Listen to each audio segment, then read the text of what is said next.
Si queremos entre todos, podemos hacer un mundo mejor. Entre todos, para todos. Se puede, debemos encontrar la salida para esta situación en el país y en casi todo el mundo, donde, más allá de colores políticos, democracia, al menos esta que conocemos, hipercapitalismo, monarquía o comunismo, muchos viven mal para que unos pocos vivan muy bien. No puedo dejar de comentar lo que pasó con el fallo de Calle Salta. Quiero decir que no me sorprendió lo injusto del fallo por la tragedia de Salta 2141. Tal vez me hubiera sorprendido ver que la justicia actuara como tal. Lo que hace doblemente lamentable la situación. Por un lado, el escepticismo respecto de que la justicia sea justa, y por otro, que el dolor siga sin ser mitigado, al menos por la condena a quienes fueron responsables. Gracias por estar ahí.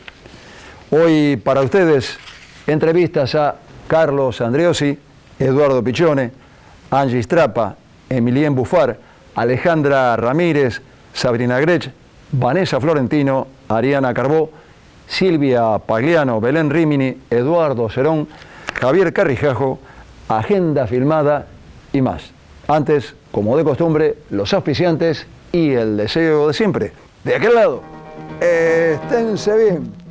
Las siguientes firmas auspician el cuento de la buena pipa en pintura. Artística New Plenty, distribuidora mayorista para artistas y artesanos. Laboratorio Civic los espera en su nuevo centro de atención de Boulevard Oroño 287, con exclusiva atención los domingos de 8 a 12. San Cristóbal Seguros, tu compañía. Fundación Federada 25 de junio, acompañando a la cultura rosarina. Delfín, telas de tapicería, cortinería, toldos. Centre Catalá, 115 años con la cultura de Rosario. 55 años de Fante. Tecnologías para la producción. Norberto Moretti. Clases de dibujo y pintura. Salta 2969, departamento 3. Teléfono 438-5867. En el Centre Catalá, Entre Ríos 761, se inauguraron dos muestras.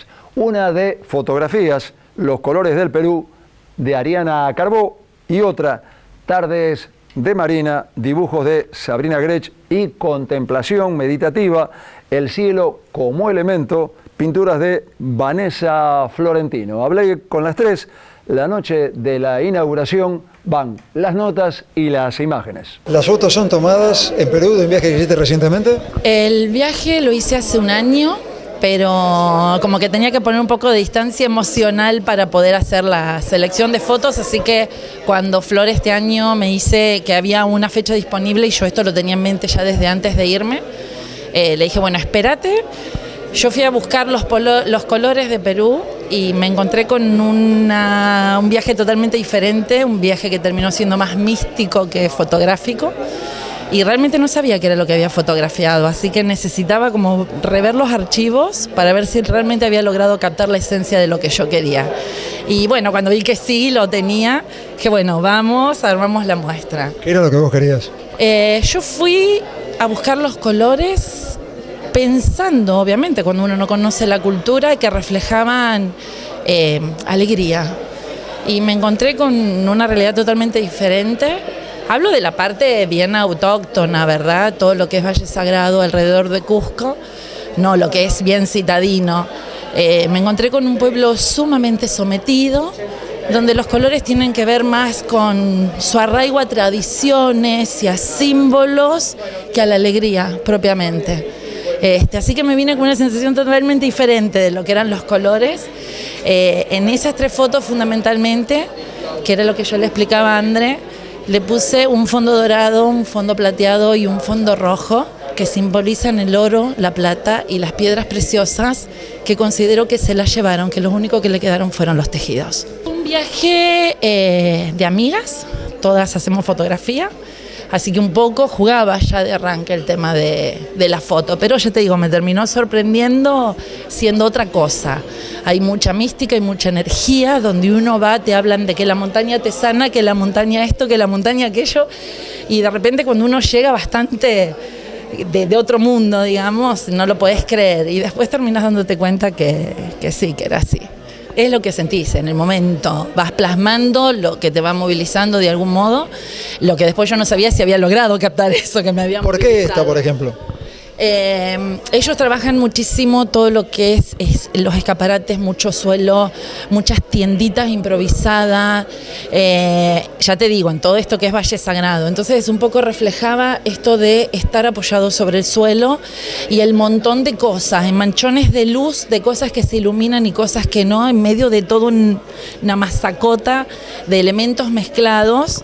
Entonces estos como que reflejan para mí bien eso que yo viví, que no podía creer. O sea, trabajé mucho con profundidad de campo, acorde a lo que yo quería. Me gusta mucho cambiar los puntos de vista y sobre todo me gusta muchísimo jugar con la luz. ¿Algún retoque? No, solamente tiene contraste y un poquito de intensidad de color, pero nada más, son los colores que se viven ahí. Y los manchones de luces, realmente cuando uno mide en la luz, el resto te queda oscuro porque son manchones de luz en medio de todos estos escaparates extraños. ¿Tu formación? Y yo arranqué hace unos cuantos años en la Peña Fotográfica Rosarina y después fui por otras escuelas, Arte en Foco, y hoy estoy estudiando Bellas Artes en la facultad que enfrente, en pos de aprender un poco más de lo que es la lectura y el lenguaje de la imagen, ¿no? Que en el ámbito de la fotografía por ahí no se enseña tanto, se enseña más técnica. Así que... Estás estudiando Bellas Artes. ¿Vas a hacer algún tipo de especialización? Sí, crítica de arte. ¿Qué es el arte? Creo que es una manera de mostrar subjetivamente la realidad que uno quiere que los demás vean. Está en la intención con la que uno presenta las cosas, nada más. ¿Cómo decidieron hacer la muestra en forma conjunta? Bueno, nosotras fuimos convocadas por Andrea Zuliani, que fue profesora nuestra el año pasado en la última materia para mí, que es Taller de Pintura 2, y bueno, cursamos juntas y a partir de ahí la profesora nos convocó para hacer esta muestra. ¿Conocían el trabajo la una de la otra? Sí, el año pasado nos tocó exponer nosotras dos en la muestra final de la materia, juntas. Por eso también es como que nuestra obra estaba entrelazada, trataba más o menos los mismos temas y eso fue uno de los puntapiés iniciales para que la profe nos convocara para exponer ahora. ¿Cómo nace tu trabajo? Mi trabajo nace a partir de una experiencia que tuve, de un trabajo. Me tocó pintar un bote en el Club de Velas y así sucesivamente surgieron otros trabajos y a partir de todas esas experiencias empecé a frecuentar ese lugar y a tomar alguna fotografía o a veces cuando me quedaba esperando que se seque la pintura me puse a hacer croquis y a dibujar y así surgieron un montón de todos esos dibujos que yo iba recolectando y haciendo en esos momentos libres que me quedaban y después retocaba en mi casa y los seguía con más detenimiento. ¿Soporte y material? Siempre es virome sobre papel grueso para que fluya mejor la tinta y a veces a algunos le hago toques de color con acuarela o con lápices de colores. ¿En tu caso? En mi caso la técnica es óleo sobre madera entelada y bueno, yo empecé a través de hacer ciertos registros fotográficos de momentos donde bueno, el cielo cobraba unos colores bastante particulares y bueno, a partir de ahí fui colectando una serie de fotografías y me lancé a pintar, que era una materia pendiente que tenía también, el experimentar con óleos, bien clásico, así que bueno, así fue. En general son casi todos atardeceres, hay algún amanecer, pero sí, son atardeceres, esas horas donde el cielo se pone de todos colores, también la presencia del agua hace como un espejo, no en todos, pero en general, y lo que sobre todo es denominador común es el cielo y además la técnica contraluz, que es esto de los negros adelante y que con este contraste genera mucha más, no sé, mucha más fuerza. ¿Qué te gustaría que sintiera la gente al ver la obra? Y bueno, la muestra se llama Contemplación Meditativa y me parece que tiene que ver con eso, con captar esos instantes donde la naturaleza te deja perplejo y uno empieza a generar cierta reflexión de cosas y bueno, entra como en una meditación a través de la contemplación de la naturaleza. ¿Y en tu caso? En mi caso me gustaría que pudiera apreciar los detalles de mi obra, más que nada, en realidad, porque mi experiencia en sí en ese momento fue ver tanta inmensidad de algo que no imaginé que fuese tan grande, porque uno en el agua a los barcos lo ve como chiquitito allá, lejano, pero cuando lo ve realmente fuera del agua, con todas esas cosas que uno ni piensa que están ahí. Así que para mí es eso, ver el detalle, ver la meticulosidad del trabajo, ver la línea y no la línea, ese juego de entre la técnica de lo mimético, la idea de que parezca una foto pero no. ¿Tu formación cuál es? Como ella también, por ahora estoy haciendo la tesis de mi carrera, ya terminé todas mis materias. También estoy trabajando en algo como esto, de la meticulosidad y los detalles, porque soy así, pero siempre trabajo con Virope y bueno, intentando meter un poco más de color para que se vea más vivo y alegre a veces. ¿Cómo le suena al verse juntas? ¿Cómo le suena que funciona la obra puestas en la misma sala? Funciona muy bien porque ambas trabajamos, pareciera que nos pusimos de acuerdo y aunque yo no tenga color en mi obra, todos eran atardeceres o anocheceres y justo ella expone más o menos lo mismo.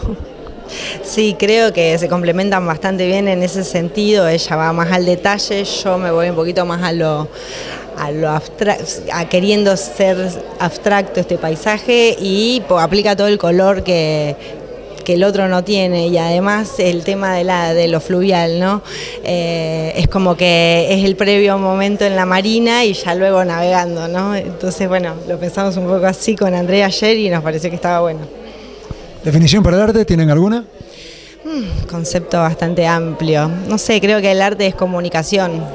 Y yo creo que el arte es aprender a ver, más allá de lo que realmente está representado.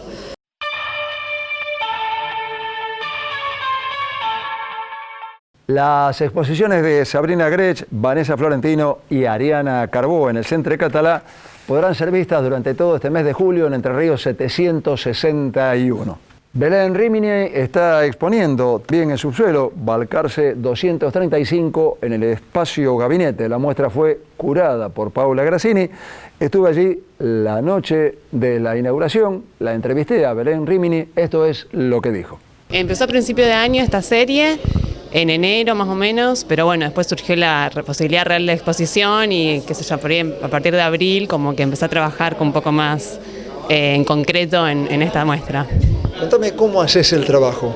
¿Es grafito? Sí, es todo grafito, trabajado con lápiz y hay una serie que incorporé el polvo de grafito trabajado con las barras de grafito y carbonilla, al dedo, esfuminos. Elegí una para explicarme, contarme cómo nació, cómo se desarrolló. Elegí una de las que estás mostrando acá. Bueno, la serie está formada por 4, digamos, como núcleos, pero es toda parte de la misma serie y por ahí el inicio fue con estas 3, que partió de la representación del paisaje, que por ahí es como el punto de partida que me interesa, representar el paisaje, pero no que sea una cuestión fidedigna, una imagen, una fotografía, sino me interesan las texturas y a partir de las texturas empezar a desarrollar como una búsqueda en relación al material que es el grafito y irme más como al imaginario, a la abstracción, que es lo que se puede ver creo que en las otras, en el resto de los dibujos. ¿Y cómo nace, en este caso, por ejemplo? ¿Cómo nace? ¿Dejás trabajar el inconsciente? ¿Dejás que la mano corra, se levante, apriete más? Sí, también hay como, en este caso hay como una imagen de copia, como un punto de partida. ¿Partiste? En este caso sí, es como una imagen referente, pero después bueno, el trabajo de la textura lleva como eso de la abstracción y tiene mucho como de la cuestión más, no sé si automática, pero un poco de intuitiva en relación a la textura y qué es qué esa textura, cómo va formando las imágenes. ¿Y aquello? Bueno, también esto tiene relación con trabajos previos que hice y bueno, acá el caso de también como una imagen más referente que es el de la naturaleza, en este caso son como elementos que conforman esta guirnalda y lo incorporé, lo relacioné con esta en relación por ahí de estas formas que se van como diluyendo, con esas manchas que...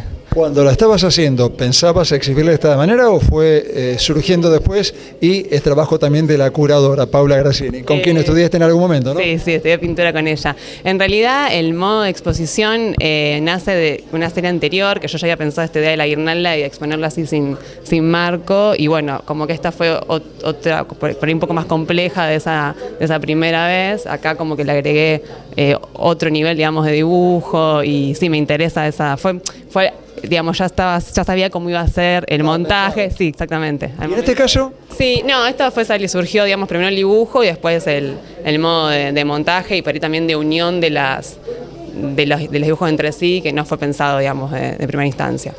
¿Cómo fue trabajar con Paula como curadora? Y un placer, realmente, fue un placer porque, bueno, ella pudo agregar bastantes cosas a lo que yo... a mi idea inicial realmente, que hay un texto que ella plantea unas ideas que me parecen re interesantes en relación a la sombra. Ella hace una relación por ahí con un autor japonés que piensa cómo piensa la sombra en Oriente, en contraposición a Occidente, que en Occidente se cree por ahí la luz como algo que relaciona a lo bello, y en Oriente la sombra tiene esa característica de relacionarse con lo bello. Eso nos lleva al nombre de la muestra. Sí, que es en relación con qué tan oscuras pueden ser las sombras. ¿Eso fue idea tuya o lo compartiste también con Paula? No, eso en realidad es como el título que yo tenía al principio de la serie, y bueno, y de ahí también surgió un poco la relación con los textos. ¿Tu formación cuál es? Yo soy licenciada y profesora en Bellas Artes, estoy en la UNR. Y en paralelo para ahí también me formé en distintos talleres y clínicas. Me sigo formando. ¿Qué significa hacer una muestra? ¿Qué expectativa tenés? Y mucha felicidad de la posibilidad de exponer más en una galería como esta y nada, felicidad. Y también de ver, digamos, este trabajo como todo junto acá. Decime por favor finalmente si tenés una definición para el arte o por lo menos decime qué es el arte para vos, qué es el arte en tu vida. Bueno, o lo que quieras, las dos cosas si querés. No tengo una definición, pero creo que haya una definición. Por ahí, yo creo que en relación a mi trabajo se relaciona con una búsqueda constante, con una cuestión de trabajo, y por ahí lo puedo pensar como una herramienta que permite por ahí hacer como pequeños desplazamientos a la realidad, o como abrir a nuevos mundos, a nuevas posibilidades. En relación, creo que por ahí podría ir a una aproximación del arte.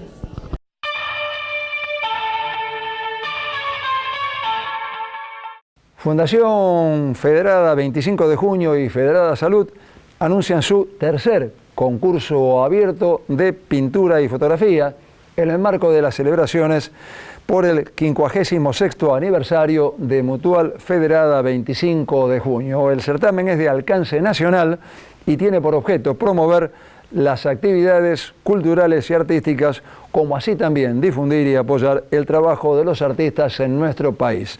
Los premios para pintura son 42.000, el primero adquisición, otro de 10.000 y otro de 6.000.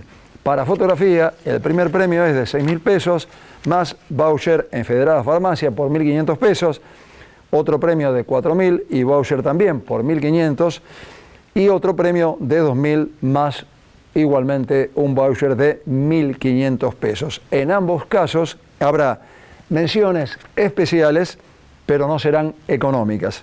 Cierre de convocatoria para pintura, 16 de agosto. Para fotografía, el viernes 30 de agosto.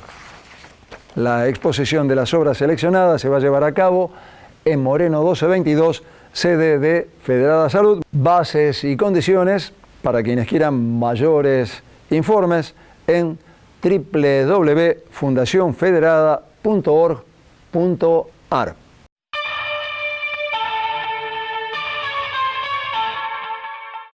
En San Lorenzo 1949, en el Museo Gallardo, puede verse la muestra Los huérfanos del Poopó, cuentos de un lago desaparecido, fotografías y textos de Emilien Buffar e ilustraciones de Angie Strapa. Hablé con ellos y también con la coordinadora del Espacio de Arte, Alejandra Ramírez. Esto es lo que dijeron. Soy de la editorial Listo Calisto, una editorial que más que nada hacemos libro-álbum. Lo conozco a Emi de toda la vida y le propongo, cuando veo las fotos de Emilien, le propongo hacer un trabajo con sus fotos y mis ilustraciones. Hacía mucho que tenía ganas de hacer algo juntando, uniendo, mezclando esas dos, las dos artes, exactamente. Justo él venía de un viaje muy grande, me muestra la foto, y dijimos, acá tenemos que hacer algo. Tenían un potencial tremendo la foto, tremendo, tremendo. Así que surgió, primero iba a ser una cosa, después fue otra en realidad. Primero iba a ser un libro para infantil, y después cambiamos a, cuando empezó a contar su historia, el devenir del viaje, esas causalidades que le fueron pasando en el viaje, con las chicas, con las chicas de la editorial, dijimos, esto lo tenés que contar, esto tiene que ser una bitácora de viaje. Y no descartando la idea de la ficción, fue ahí cuando unimos la fotografía con la ilustración. Así fue, entonces bueno, arrancamos así a trabajar con Anchi y yo justamente volvía de Bolivia, había ido para un mes de viaje a Bolivia y había encontrado una nota un día en las redes sociales del segundo lago más grande de Bolivia que había desaparecido. Y como yo soy técnico en gestión del agua, estudié eso en mi país de origen, Francia, entonces bueno, una temática obviamente que me interesó directamente cuando vi esa nota. Iba a Bolivia, entonces dije, bueno, tengo que ir sí o sí en ese lugar. Y me costó al principio encontrar cómo llegar a ese lugar porque no encontraba muchos datos, había pocas investigaciones, había pocos artículos en las redes o en internet, entonces ahí por suerte pude hacer como unos encuentros que me hicieron llegar hasta el lago Popo. Y todo eso lo voy contando en el libro que publicó la editorial Listo Calisto y que trabajamos juntos con Anchi, fotos, dibujos y cuentos de viaje y una aclaración científica también al final de ese libro para aclarar por qué desapareció el lago. ¿La fotografía en tu caso es otra profesión o es un hobby? No, es una profesión hoy en día. Arrancó como un hobby, o vamos a decir que yo arranqué la fotografía por interés y también por el interés de poder contar cosas más allá de lo que yo venía haciendo. Entonces empecé a estudiar fotografía de mi lado, fui a Bolivia y ahí hice esa serie de fotografía y como hace 2 años venimos trabajando en ese proyecto, ahora sí puedo decir que trabajo de eso. Emilien, cámara analógica, cámara digital, supongo que digital, ¿no? Digital, sí, aunque ahora me interesa también lo analógico. Y también lo bueno de la fotografía es que es de estudiar siempre, estudiamos, aprendemos cosas nuevas. Entonces hoy arranqué con esa cámara digital y me imagino que ahora estoy probando cosas nuevas, técnicas nuevas. Me imagino que voy a seguir estudiando así la fotografía. Empezamos con algo documental, pero queríamos hacer algo más que el documental, o sea, seguir con la fotografía que documenta, pero agregándole un poco de ficción para atravesar un poco las fronteras de lo que es el documental hoy en día, que solamente muestra. Y nosotros quisimos un poco enseñar, dejar un mensaje, una huella. Entonces por eso empezamos a agregar una parte de ficción a ese proyecto, para no solamente contar por qué desapareció el lago, sino también poder abrir un espacio de diálogo con preguntas. ¿Qué pasa cuando nos cuidamos de nuestros recursos, por ejemplo? Cuando nuestro entorno cambia, si uno se tiene que quedar, se tiene que ir, entonces cuando se queda, ¿qué hace? Si sigue luchando, si se reinventa. Entonces todas esas preguntas las quisimos abrir en ese proyecto, a través de ese proyecto documental y artístico con la parte de Anchi, que son los dibujos. Esas intervenciones, esos dibujos en la fotografía, ¿cómo los hiciste? A mano. No trabajo tanto lo digital, es más analógico lo mío. En realidad lo mío fue dibujo a mano y después con la ayuda de Emi, de las chicas, trabajamos un poco lo digital, obviamente, porque la idea un poco era plasmarlo.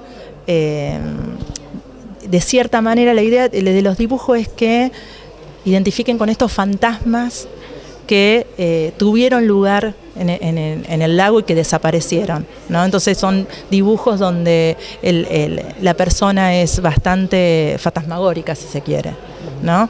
En este caso, este cuadro tiene, la idea es que tenga una intervención, porque son imanes, para que podamos jugar un poco con la ilustración y la foto. Y eso, si puedo agregar, si puedo seguir con eso, fue lo lindo de trabajar con vos y con la editorial Listo Calisto, porque juntos empezamos a pensar, bueno, esa muestra fotográfica, qué forma le queremos dar, a qué público queremos llegar. Y como queríamos que eso, como lo decía, abre un espacio de diálogo, también lo pensamos pedagógico, para que también la gente pueda intervenir y cómo puede intervenir sobre cómo imaginaba también la vida sobre ese lago. Entonces tenemos esa obra que está acá, tenemos una foto donde se puede dibujar arriba y tenemos una gigantografía de 2,5 metros por 3,5 metros, donde ahí se proyecta una animación donde vuelve el lago, vuelve el agua, vuelven los barcos, los pájaros y de repente todo desaparece nuevo. Estos son los dibujos que yo los trabajé manualmente y después digitalmente, con esto de poder... Este dibujo lineal donde se ve y no se ve, está y no está, estuvo el lugar y no estuvo, ¿no? Esa era la idea de hacer estos dibujos así. Y así nos juntamos, un día decidimos juntarnos con las fotos mías y empezar a pensar, bueno, a leer también las memorias de René, un antiguo pescador que conocí ahí, y me contó durante todo ese viaje que recorrimos el lago Popó y las comunidades del lago, me empezó a contar sus memorias, sus recuerdos, su infancia y cómo era el presente hoy y cómo él veía el futuro. Entonces nos sentamos un día con las fotos, las memorias, los textos de René, y todo el trabajo que Angie hizo en ese momento fue traducir las palabras en dibujos para poder recrear las vidas sobre el lago Popó. Entonces fue un trabajo muy interesante de sentarnos y empezar a ver y a dar también nosotros como fotógrafo, como ilustradora, nuestra visión sobre esa temática. Se consiguen, nosotros tenemos en el mercado de frutos culturales, en los galpones y en distintas librerías, Mal Archivo, Paradoxa, Oliva, bueno, etcétera. Definición para el arte, ¿tenés alguna? Definición para el arte. Yo creo que cada uno tiene que dar su definición del arte, cada uno tiene que encontrar su lugar con el arte. Yo lo encontré a través de la fotografía, le agregamos dibujo, entonces encontramos nuestra forma de juntar dos artes. Pero más que nada, el arte no tiene definición para mí, porque justamente si tiene una definición, ahí se separa el arte. Y para mí tenemos que buscar más allá de eso, buscar cosas nuevas, romper un poco las reglas y ver qué podemos traer de nuevo en lo que es el arte. Bueno, no, lo mismo, es difícil encerrarlo y definirlo. Es complicado también porque siempre es muy malicioso porque dejas de lado muchas cosas cuando lo definimos. Entonces, esto para mí es jugarle con pasión a lo que uno hace. Tanto el dibujo, la fotografía, pintar, es apasionarte por lo que uno está haciendo. Después todo es válido. La muestra va a estar aproximadamente 2 meses. Surgió a partir de que, bueno, como este museo es un museo público, también viene la escuela móvil y todo eso. La artista Angie también participa en la escuela móvil. Y entonces un día charlando y hablando con una compañera, contó el proyecto del libro y del lago y de Emile. Entonces, fue de esa forma que establecimos contacto y fuimos charlando y pudimos ver cómo traer la muestra acá, bueno, porque dentro de este contexto, de este museo, el tema del agua para nosotros es muy importante, no solamente desde lo artístico, desde lo científico, es un museo de ciencias naturales y es importante desde todos los ámbitos, parte fundamental desde lo ecológico, ¿no? La muestra se puede visitar hasta fin de agosto, los de martes a viernes de 9 a 18 horas y los sábados y domingos de 15 a 17 horas. ¿Cómo sentís que está la muestra? ¿Cómo te pone ver la muestra colgada ahora? Y me falta ver ahora que el público interactúe, porque tiene una parte interactiva, bueno, con los fibrones, con los imanes.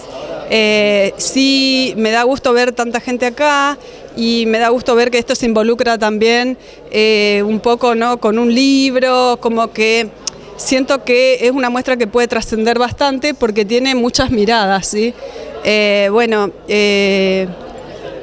Aparte de estar acá como muestra, bueno, sé que la muestra va a ser itinerante, que va a seguir viajando y también está el libro y acá en el museo también nos quedamos con el libro, entonces como que nos quedamos con ese material que para nosotros es fundamental.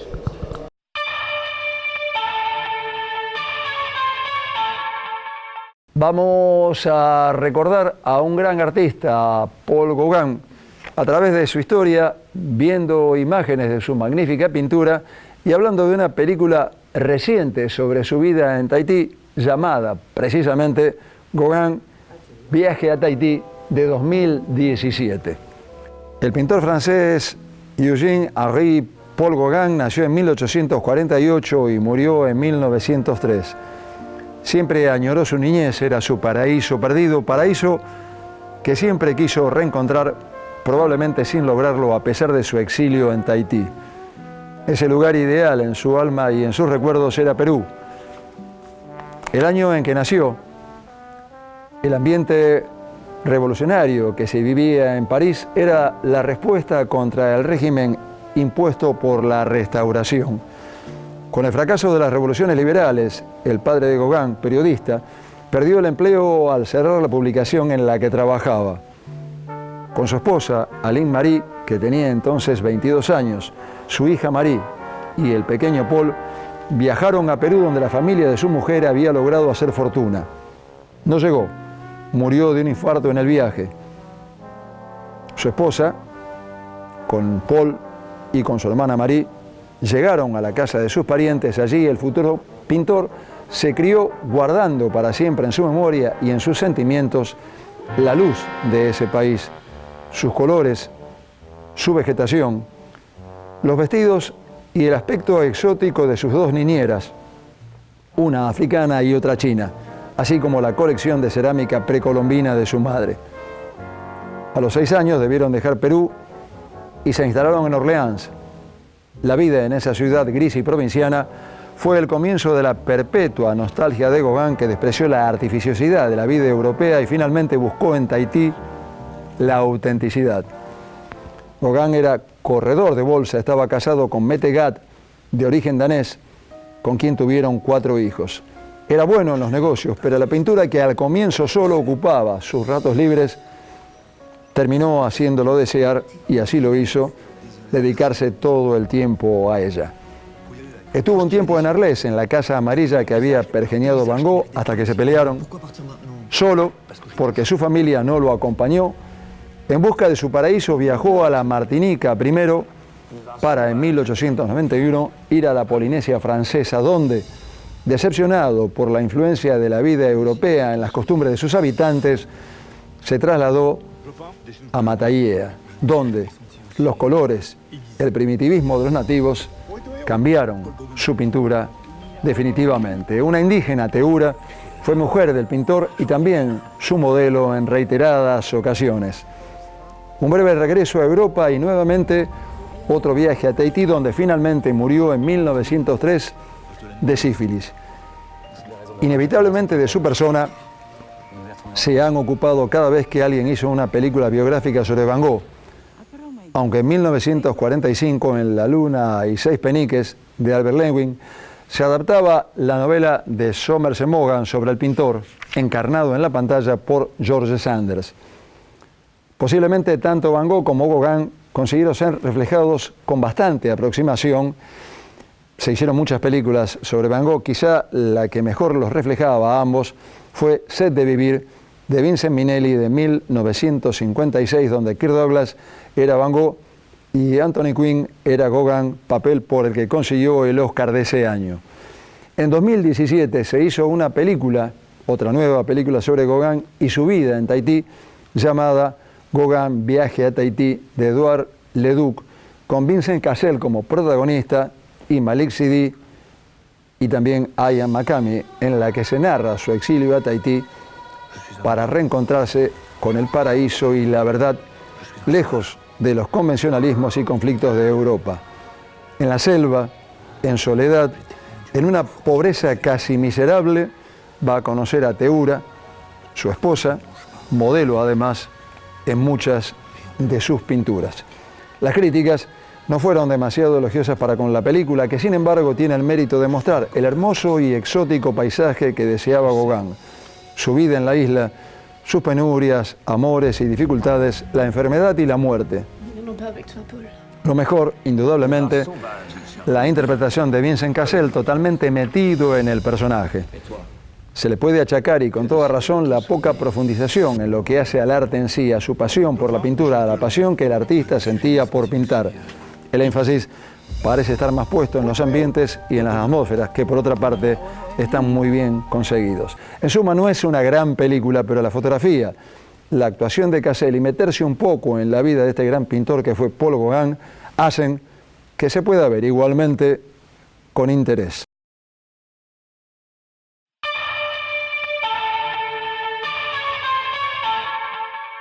Eduardo Cerón, premiado artista rosarino de extensa trayectoria tanto en la ciudad como en el país, está exponiendo dibujos y grabados en la Galería Diego Obligado de Güemes 2255. Hablé con él cuando inauguraba. Esta es la nota. Inaugurando una muestra en Diego Obligado de xilografías y dibujos. Contame, por ejemplo, sobre las xilografías primero, después hablamos de los dibujos. De todo está acá la muestra porque Diego Obligado, cuando inauguró con una obra mía, no con una muestra mía. Sí, recuerdo. Así que me siento comprometido con él cuando se les ocurre algo.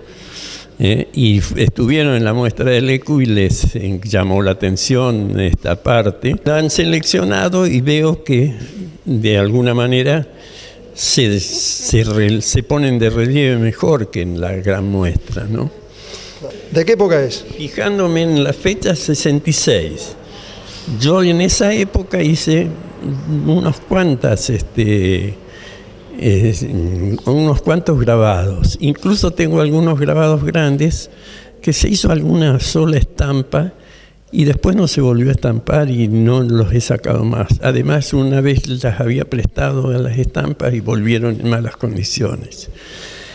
Y de estos han quedado estampas, pero esto está hecho sobre un harbor o chapadur, como le quieran llamar. De ahí el trabajo con la gubia de un cavado muy irregular, ¿no? Pero generando una especie de gris interesante para mí.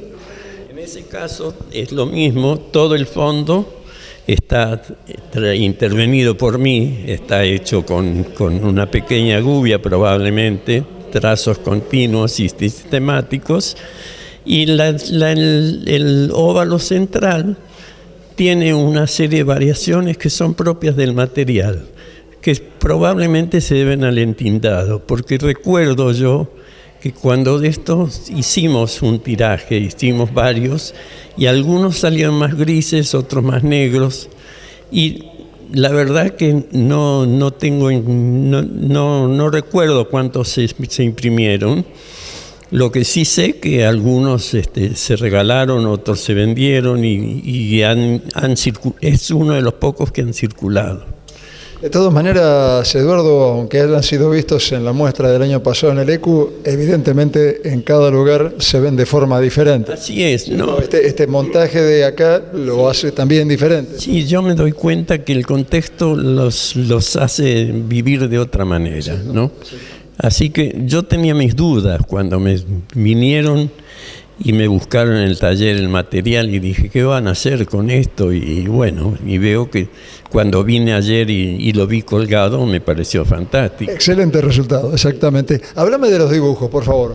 Y los dibujos, yo empecé a dibujar con viromes a fines del 65. Que por una circunstancia personal no podía pintar.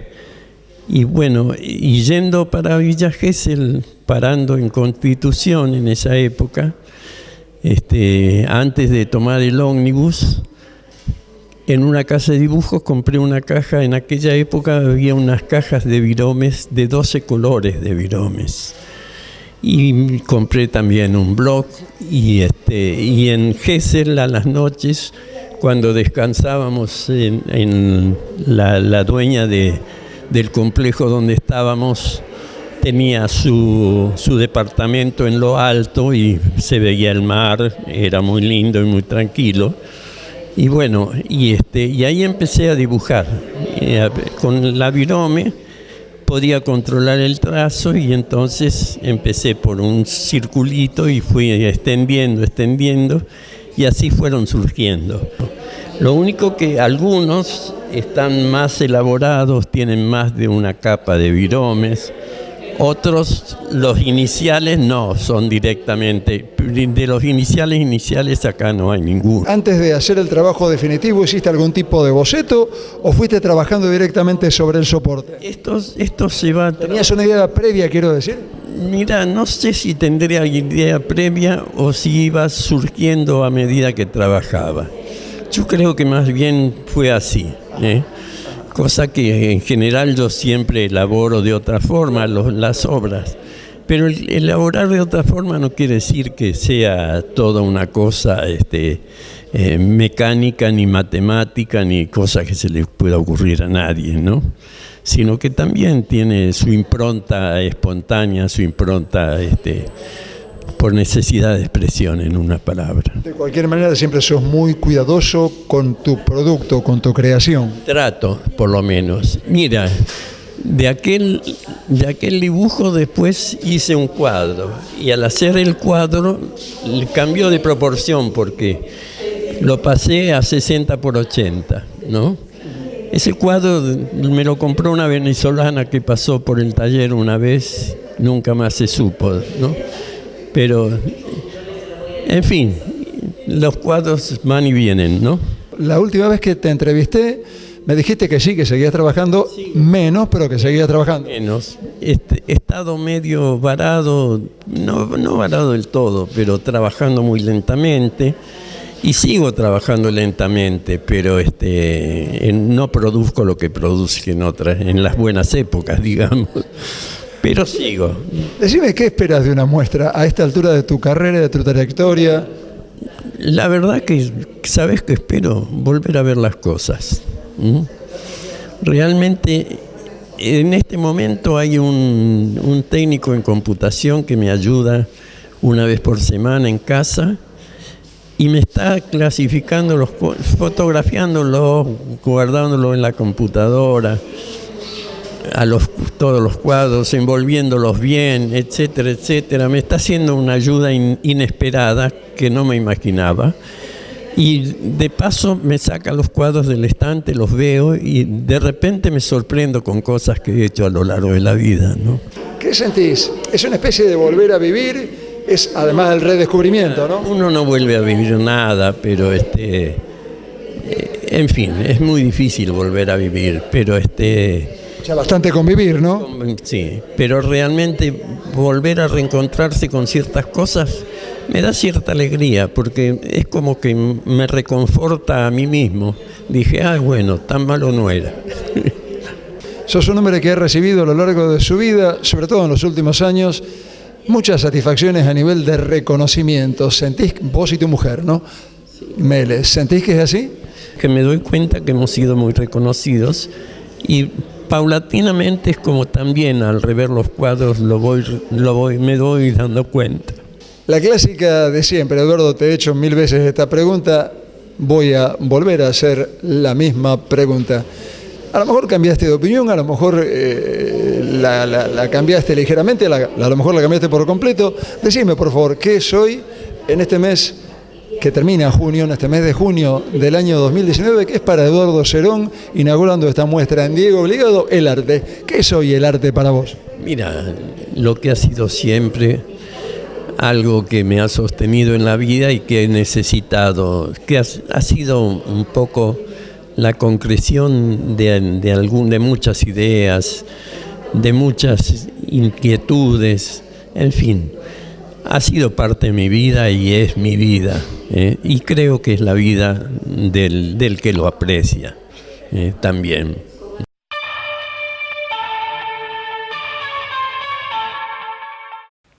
En On Gallery Entre Ríos 579 están exponiendo Un lugar, dos miradas, figuraciones críticas del litoral, Carlos Andriose y Eduardo Pichone. La muestra fue curada por Beatriz Viñoli. Hablé con Andriose y con Pichone, dijeron lo que sigue. Un lugar, dos miradas, figuraciones críticas sobre el litoral. ¿Cómo nace la idea? Mira, la idea nace, bueno, vos sabés de nuestra amistad, somos ante todo grandes amigos, tenemos una linda convivencia con la amistad. Yo trabajando por mi lado con el tema de... Nos une en sí, yo te comentaba antes, la geografía, si se quiere, ¿no? El litoral. O sea que yo con lo del litoral vengo trabajando hace mucho tiempo, aquellas pilas de peces que yo vine haciendo, el color, la materia, y a él le sucede, ya te lo va a comentar, un poco lo mismo dentro de esa geografía. El río y todos los elementos que brinda la naturaleza. En sí lo mío pasa por... lo mío es una obra geopolítica, si se quiere, ¿no? Porque siempre tengo esa crítica, comenzando por la obra, la musiquera, la musiquita, que es... esa nace de un boceto de una peña que yo iba, la obra grande, y de ahí fui haciendo varias cuestiones, y bueno, yo a esta un poco, bueno, es de aquellos bocetos y de aquellos dibujos y pequeñas pinturas aparece esta obra. Y después el resto de las obras, los fósiles del litoral, la lápida de el Paranacito, de todas críticas un poco a o pensamiento de lo que le sucede o lo que le hacemos nosotros, ¿no? Los seres humanos, que somos el virus de toda esta naturaleza, lo que nos va pasando, trato de expresarlo ahí en la obra. ¿En tu caso, Eduardo? Bueno, en mi caso, yo creo que trabajamos mucho con la memoria, me parece. Yo, en mi caso, bueno, hace un par de años que no pinto, o que pinto muy esporádicamente, y estoy trabajando más con la materia, ¿no? Y bueno, vos sabés que yo siempre he sido un habitante y pescador de todo lo que es el río, la isla, de convivir ahí con gente de la isla, o sea, me gusta mucho eso. Bueno, y cada trabajo tiene un nombre específico de lugares queridos, digamos, de pesca, lugares de reuniones y de estar bien, ¿no? Y estoy muy preocupado ahora por todo lo que está pasando, ¿no? Con el litoral y con toda la isla que bueno, hay partes que se han cerrado, hay arroyos que están secándose, eso tiene que ver con la fauna ictícola, tiene que ver con todo eso que es nuestra vivencia futura, ¿no? Elegí una obra para comentarla, por favor. ¿El nombre de la obra es? Capibara es. Bueno, siempre me acuerdo de Malevich, me acuerdo del cubo blanco, bueno, esto es un poco, digamos, me encanta la transmutación matérica, ¿no? O sea que cuando alguien ve una obra no sabe o le dispara que es un hueso, que es una madera, que es todo esa incertidumbre, digamos, esa pregunta que genera la materia con la obra, ¿no? Y después la obra es una suma de materias y de preguntas, ¿no? Y bueno, ahí un poco, vos fíjate que a mí me parece, ¿no? Me parece que hay como yo veo agua y es aire, ¿no? Y veo un pozo y no hay pozo, sino que hay un espejo debajo. O sea, toda esa cosa ambivalente que tiene la obra, eso me encanta, digamos. Lo trabajo muchísimo a todo eso. ¿Y cómo surgió? Surge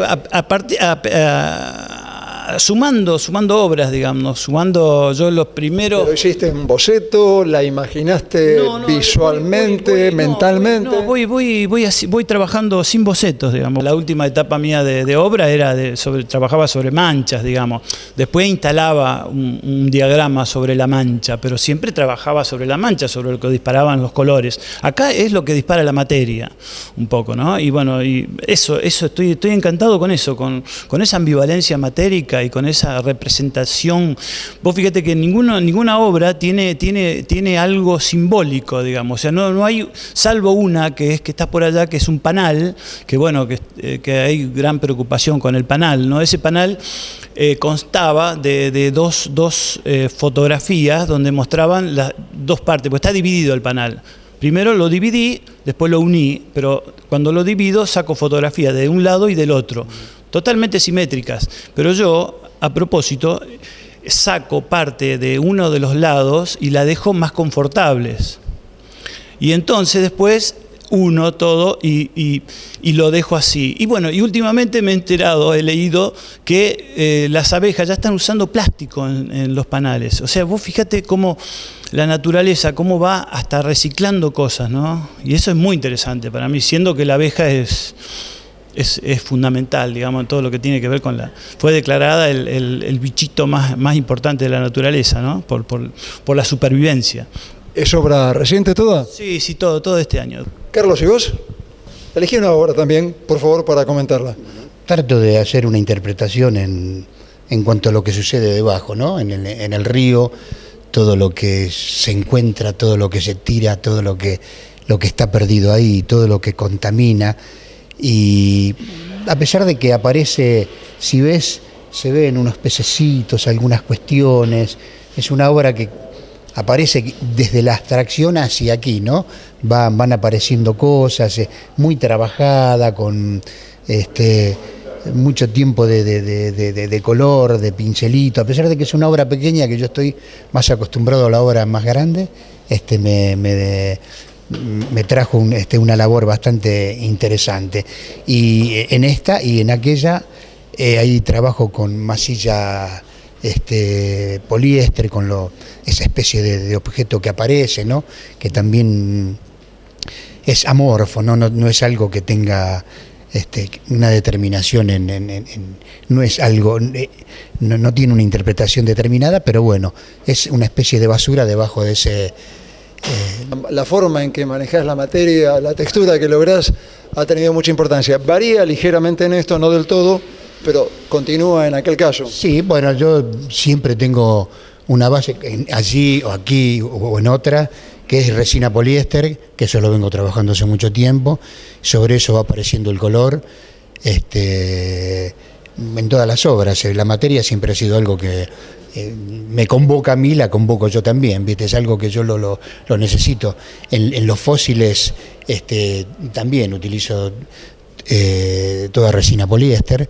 Y es un material al que me acostumbré y lo puedo manipular, ¿viste? No es, el tiempo me fue dando también la posibilidad de la realización. No son materiales demasiado fáciles. Es ese laboratorio que uno tiene en su taller interno y que lo va desarrollando. ¿Cómo fue trabajar juntos? Trabajar juntos viendo la obra del otro, compartiendo, charlando. Bueno, fue una odisea el tema del traslado y todo de la obra, porque son trabajos muy delicados, muy grandes, o sea, fue genial eso. Bueno, pero no, con él nos entendemos, ya sin hablar ya nos entendemos, digamos. ¿Cómo ven la muestra ahora? ¿Cómo ven el montaje? ¿Cómo sienten que está la obra de ambos? Yo lo veo bien, digamos. Creo que como decía Beatriz Viñoli, ¿no? Como dice en el catálogo, me parece que hay más cosas que nos unen que aparentemente no parecen que nos unieran, ¿no? O sea, qué sé yo, hay mucha tierra, mucha textura, hay como un ambiente, ¿no? Que remite inmediatamente al litoral. ¿De acuerdo? De acuerdo. Incluso Beatriz es la que más nos ha entendido y quizás entienda la obra en ese aspecto. Y nos une eso. Como te decía antes, aparte de la amistad, el hecho ese de la geografía, de donde partimos. Así como hay tierra, en el trabajo mío también está el barro, la cola. Y bueno, trabajamos cada uno en lo suyo, pero que nos unimos. A mí me encanta. Voy a decir algo que decía los otros días Cerón: cada vez me gusta más mi obra.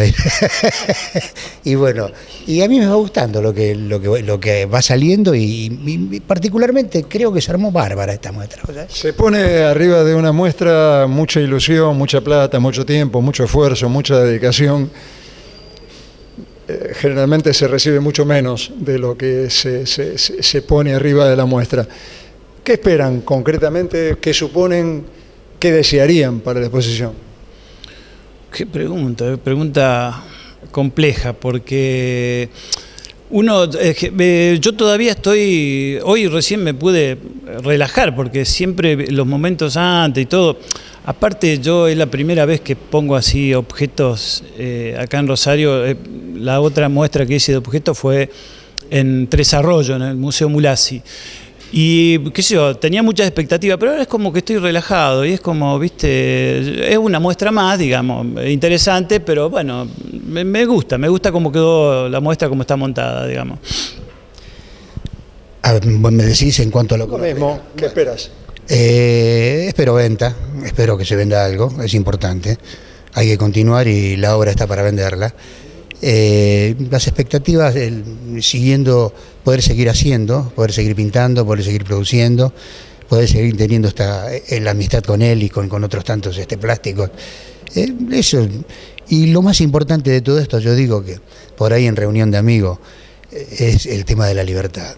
Yo creo que la única libertad que he tenido en mi vida absoluta ha sido cuando puedo producir esto, cuando puedo hacer algo. Aquí nadie me dice qué coloco, qué no coloco, qué hago, qué no. Hago lo que se me cantan las ganas. Entonces esa libertad, aunque algunos la discuten, dicen no siempre sos libre, yo aquí soy plenamente libre. Tengo una libertad absoluta. Y eso a mí me entusiasma y me hace vivir bastante bien. Definición para el arte. Y bueno, para mí justamente esto, libertad. El arte es aquel que pueda desarrollarse en el arte va a descubrir la libertad. Para mí el arte es resistencia, sobre todo, ¿no? O sea, resistencia a lo establecido, resistencia a las cosas que fueron dadas, a las obligaciones que por ahí socialmente uno tiene y debe ejercer como ser inserto, digamos, en la sociedad. Y es una zona de mucha resistencia, digamos, no solamente haciendo pintura, escultura, grabado, eso, digo, se hace resistencia. Se hace resistencia en las calles, se hace resistencia cuando uno se opone a lo establecido y sobre todo al poder, ¿no? Para mí es eso.